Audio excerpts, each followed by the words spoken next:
Today, ladies and gentlemen, we're going to be talking about Germany's hidden door, a new route for the UAE-based talent. How are you today? Good, good. Thanks. I'm good. Yes. How is Very the excited. experience coming along so far in Abu Dhabi? I think it's one of the first events that we've done in Abu Dhabi. I think with Gulf News as well, and the response is great. Very, Absolutely. very good. Absolutely. So I'll just start off with the basic question, all right? But because we have such a wonderful audience over here, how many of you really thought at one point in time, hey, you know what? Like Germany sounds like a fantastic place to go. Can you just raise your hands over here?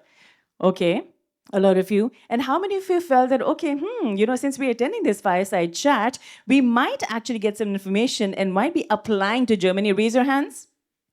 Okay, all right. Can you raise your hands a little higher? All right, so let's bring in some energy. Please give a huge round of applause to each other and yourselves also, everybody. All right. So, since at the education fair here in Abu Dhabi, we're talking about working in Germany, sir. So, did you get a lot of inquiries about working in Germany, and are students open to it? So we got a lot of students who are interested in working in studying in Germany, especially with study, because I think the fact that most universities have free education and things like that. But one of the reasons why we are talking about working in Germany is because of a lot of students. So I'm always pro education. So don't get me wrong when it comes to education. But the reason we are talking about working in Germany is because what we've noticed is a lot of students choose an option to go and study when eventually they want to actually settle down. Absolutely. So study is not the main reason that they actually want to go. They're using study as a route to go and settle down. So instead of choosing study to go and settle down, they have an option to actually work in Germany, which is cheaper than actually studying in Germany. So it's for those students who actually want to, or for the adults who want to actually go and work in Germany. We are talking about working in Germany. Absolutely. How many of you actually were thinking, why does it seem as if he's actually talking about me? Because, or somebody I know, because, this is something we had in mind earlier on as well. Okay, so, well, if you talk about the UAE, sir, the golden visa sounds brilliant, right? I mean, the word golden is a beautiful word, I would say. So, what exactly is the Germany opportunity? Because we absolutely love that golden opportunity card. How is it different from a traditional student or job seeker visa? So to understand the Germany opportunity card, so you'll have to understand first how it is to work in different countries in the world, right? So if you have to go and work in Canada, for example, right, you need an LMI, you need an employer to sponsor you, which is a long process, expensive process. To go to Australia, you need a nomination, an employer has to sponsor you, or to go to the UK, you need an employer to have a sponsorship license. Then they issue you with a certificate of sponsorship, and then only you can go and work. As compared to Germany, one, because they've introduced this visa for people who are not from the European Union background, which is our India, Pakistan, Bangladesh, Sri Lanka, and everyone else. And for the first time ever, there's a country that's introduced a visa which allows you to go and work from day one without a sponsorship. Wow. Which means you can work, you can enter the country, work immediately from day one, and you don't need a sponsor to actually do that. And plus, it's a points based system, so it's very clear whether you think there is no cap. There is no cap, meaning that they're not saying that they're going to take in only so many people. There's no pool that you actually enter, which technically means within the next 1.5, 2 months, a decision's made. Right. Right. So there's no real waiting time when it comes to actually working. So it's a great opportunity. Absolutely sounds like one. I think right after I'm getting home, I might just apply for this opportunity as well. Which reminds me, so for everyone here in the UAE, living in the UAE, are they kind of eligible also? Can they apply? How easy is it, from here? So the eligibility criteria is where you need six out of 14 points for you to actually qualify. It's obviously based on different factors: age, qualification, experience, language. But the easiest way to qualify, because everyone has a different profile, if your education, if you've done a bachelor's degree or a master's degree, which is equivalent to a German degree, you meet the 6 points. Which technically means if you meet the 6 points, then you don't need to claim any other points, which means you don't need English, you don't need German, you don't need anything else. Age, there's no limit when it comes to age. So Absolutely. the eligibility criteria is extremely simple if you meet the criteria, which is your bachelor's degree. Absolutely, we love that. And also, to be very honest, I'll talk about something over here. When you talk about working in a specific country or a region, somehow Germany doesn't initially come to your mind. But now that you're talking about this, all of this makes a lot of sense. So why Germany? What makes it so attractive? We really want to know. I think we've been doing this for over 26 years with Y-Access. So we traditionally we talk about the immigration plans for Canada and Australia or maybe the UK, but Germany, I think one of my favorite countries is because one, they've introduced a visa which is for people to go and work, right? And it allows you to work from day one. Two, it's cheap to actually apply for the visa. It's as cheap as 300 dirhams is what you're paying when it comes to the visa fees. And plus, it can lead to citizenship, permanent residency, citizenship, This is brilliant. which basically means that in the future, 5 years, 6 years later, you can actually work in any of the countries. Which country? We think of our situation right now. How many countries do you actually have an option to work in? Can you sit and work in France? Or can you work in Spain? Can you work in Portugal? You can't. Can you go to Sweden and work? You can't actually do that. But eventually, with this particular visa, it leads to citizenship, which it gives you freedom to actually work in the European Union. So there is no other country better than this. Absolutely, there are solid points. Like I mentioned, I think I'm also going to be signing up for the list for sure. So you talked a bit about the cost, which seems very, very, very reasonable, I would say. So how much does it cost to get started with the opportunity card? And are there any hidden expenses that people should be aware of? Asking for friends. Yeah. So first things first, I think if you're eligible, then the visa fees is only 300. It's actually 75 euros, which is about 310 dirhams approximately. If worst case scenario, your education is not equivalent to a German degree, then you have to obviously do an educational assessment. Then there's an additional expense of maybe 200 euros approximately. In addition to this, when it comes to hidden costs, if you learn German, it's an added advantage. Even though if it's not needed, it's going to add much more value when it comes to searching for jobs and things like that. You may have expense to actually do your German language training. Absolutely. Actually, that was my question also because I was a little skeptical about this. I was like, okay, I have to ask this question because sometimes when you go to a country, you have to understand the language of that country. So is it really important for us to kind of understand and know German and learn it? So there's two things to it, right? One about how do I apply for the visa? Am I going to get the visa or not? If your degree is equivalent to a German degree, you don't need German language because you meet the points criteria. Correct. But eventually, if you're looking to settle down in Germany, you want to get a good job in Germany, then you obviously need to learn the language. And the ones who learn the language, even if they don't need it, are the smarter ones. Of course, absolutely. It's always very beneficial. So, sir, the next question I have is that how long does the visa process usually take from the UAE in particular? And how soon can someone actually start working in Germany if you were to plan right now? Yeah, so when it comes to the opportunity, another great reason about the opportunity card, which I like, is because different regions, it's the waiting time is different. But when it actually reaches the embassy and the day you actually go for your interview with the embassy, you get it within a matter of 5 or 6 days.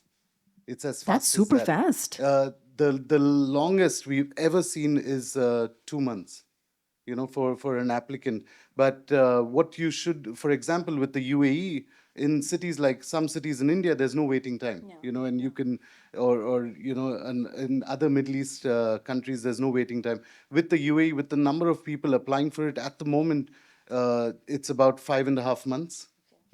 So you enter into the waiting list for the interview, and it takes about 5.5 months approximately. But the day you actually get to the interview, it's about 10 or 15 days maximum. I think this is as fast as you can actually be. Yeah, That's you can't even get a Schengen visa as fast as that, exactly.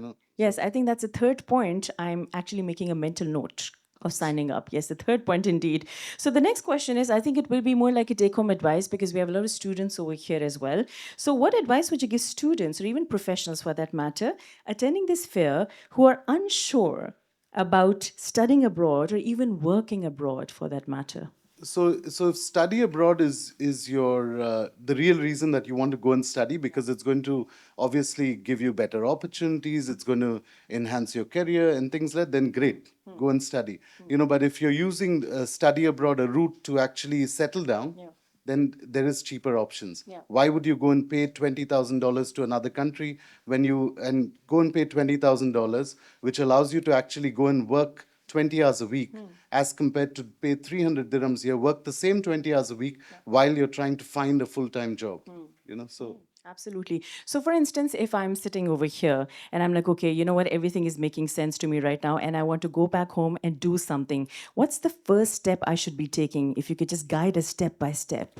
So I think the first things first is to check if you're eligible. Right. If you meet the points-based system, if you there is no age limit. So if you meet the other criterias, which is most importantly, I would first go for the degree to check if your degree is equivalent to a German degree. And if you meet that criteria, then you think of the next steps, because there's other criterias as well. For you to actually qualify, you need to also show, one, meet a points-based system. Two, you have to show that you have enough funds to support yourself. Like any other visa, like you apply for a visit visa, you need to show them that you have funds. Same goes with Germany. You have to show them that you have sufficient funds to actually apply. And then you look at that criteria next. Absolutely. And so, last but not the least, certainly, what would be your take-home advice to everybody who's here right about now? It could be something very generic also, because you've been in this business for many years, and we have professionals here and students as well, as a takeaway from the session. So my advice is, obviously, if you're looking to study. That's a great choice if you're looking to study. But I think most professionals, what I've noticed in the UAE is you need a backup, right? Unfortunately, we'd love to have their passport, but we don't get the passport. But you'll need a backup in place. And traditional migration programs, Canada and Australia, are still an option. You can still apply, which takes really long. It can take 6 months, 12 months, even 18 months. But you can still apply, because these migration programs don't ask you to travel immediately. You can get a permanent residency. You can move after a couple of years after making your first entry. With Canada, you can move 3 years later. With Australia, you can move 5 years later, 4 years, 11 months later. And, who knows what the next 2, 3 years are going to be. Absolutely. So I think the traditional migration programs are great. The Germany option is foolproof, because you're spending 300 dirhams. Yeah. It's a national visa, so even if you want to travel to the Schengen countries, you apply for the Germany visa. It's at least going to give you because it's a national visa, you're allowed to travel across the Schengen areas. Correct. Even if you're going on a holiday. Absolutely. And I think just to add on to this as well, Germany as a country has fantastic music, by the way. How many music lovers do we have here sitting in the hall? How many people love listening to music? And please raise your hands. Okay. How many of you love listening to music on, say, a streaming link for that matter, like Spotify or something of the sort? Please raise your hands. Almost everybody, right? So, what were you doing before when I asked you this question about music? So, that's the thing about Germany, because Germany is known for their music and they're known for their street art as well. So, let's talk about some of those things that Germany is like famous for that people would love to hear. I was in Germany last month, in Yeah. the beginning of April. I was in Frankfurt, Berlin, and Munich. Right. And very different, So if you're not the kind of person who you're the kind of person who wants to travel by public transport, then Frankfurt and Munich is great. If you're the kind of person who likes music, like Berlin's great. And the The festivals street that art. happen. And so I think it depends what you want, and it's the Absolutely. best of everything. Frankfurt is good for our own local thing, and Munich is like you're on holiday the whole time, Yeah. even though you're working there. Berlin is a bigger city. Depends on what you like to choose. Absolutely, for sure. So, with that, ladies and gentlemen, all the boys and girls out here, if you have any questions, please let us know as well. We'll be taking 2 short questions. Anyone who has a question? Anyone at the back? Anything in particular pertaining to studying abroad, working specifically? That is what we were talking about. But even if you have a question of studying abroad, anything in particular, let us know. Anyone? I think the couple over there might be asking something. Yes? You have something in mind? Yes? Okay. Do we have a mic, additional mic, please? Yes. If you could please pass on the mic to the couple over there, that would be wonderful. You just made me kind of realize that I have some friends in Germany that I need to reconnect with, because I need to plan my next trip for the festivals over there. So, yes, good afternoon. Yeah. Good afternoon. I'm talking on behalf of my son. He has done his 10th now and he is moving on to grade 11. And we are looking for German universities. So, this was by luck that we got in at the right time. And so, my question would be like, what should he do, like moving ahead, to pursue like a degree in Germany? Like, he's in 11th now, so like studying German language, or like you were telling about the point system and all, so what should he do, where should he start from? So in his case, there's no option other than study. So because he'll obviously have to study to eventually, if he's going to go and settle down, he'll have to choose the correct course, which is basically, maybe do a psychometric test to understand what he likes to do, right? For him to enjoy what he's doing, and then post his bachelor's degree, then decide which country you actually the pathway to a permanent residency. I'm from India, right? And I'm sure you know people as well who've said, I've studied in the US, I've studied in the UK, and they're back in their home country. Why? Because they didn't choose a path for permanent resident. They didn't choose the right path. So eventually, if you're looking for him to go and study, come back home, then that's great. He can choose whichever country he likes. But if he's going to go and settle down, change his passport, eventually, then you're going to choose countries which are more migrant friendly, countries which give you a post-study work visa, post you studying, whatever you've spent on their study to actually recover. And I think that's what you should look at. Thank you, sir. Do we have more questions? Yes, Yeah, that's I another believe we have question. a question. Thank you so much. My question is about degree. Like, how do I compare my degree to the one that is required in Germany? And lastly, like, how much funding, like, in case of funding, like, how much is the minimum, like, I should have in dirhams? Say? Yeah. Thank you. Okay. So when it comes to the degree, Germany has, like every country has an educational assessment. Germany has an Annabin database. So you'll have to check your degree wherever you've studied from, if it's equivalent to a German degree or not. If it's equivalent, then you meet the first requirement, which is your degree is equivalent. Worst case scenario, it's not. Then you have to do an educational assessment where you assess, send it across to Germany, spend a couple of months, spend 200 euros, get it assessed to see if you meet the criteria. If you do, the second point is your funds requirement. You'll have to, the minimum, there is no minimum. There's actually a standard requirement that you have to show across the world, which is 1,091 euros per month for 12 months.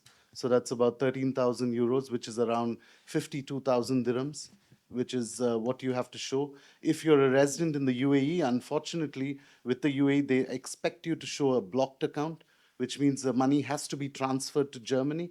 But so you have to open a blocked account, the money gets transferred. It's not going to anyone else, it's going to your own account in Germany, which means they release that money in 12 months, every month they release that thing. The whole idea behind that is if you apply for any country in the world, you're expected to show funds. Whether you apply for a visit visa to Schengen, you have to show funds. So the whole idea is so that you don't actually enter Germany, be unemployed, live on the government, and things like that. So you'll have to show that 52,000 dirhams in a blocked account in Germany, which you can open from here. The good thing about this particular visa, worst case scenario, you don't have the money right now. You can still enter the waiting list. You can still enter as soon as tomorrow if you're eligible. Enter the waiting list. But remember, when the time comes, 5 months, 5.5 months later, whenever your slot comes, you'll have 30 days to actually put the money in the account. And which gives you that freedom, right? You can enter, 5 months from now, start saving, and if the funds are not available. Thank you. That's very well explained. So we'd have other questions as well. All right. So I guess then we should be wrapping up this session as well. But thank you so very much, sir, for joining us today. It was an absolute pleasure. And I think that you actually just made everyone realize, hey, you know what? I think that the next step for us should be working in Germany. So please, ladies and gentlemen, put your hands together for Mr. Clint Khan, the director for Y Access over here. Thank you very much, sir.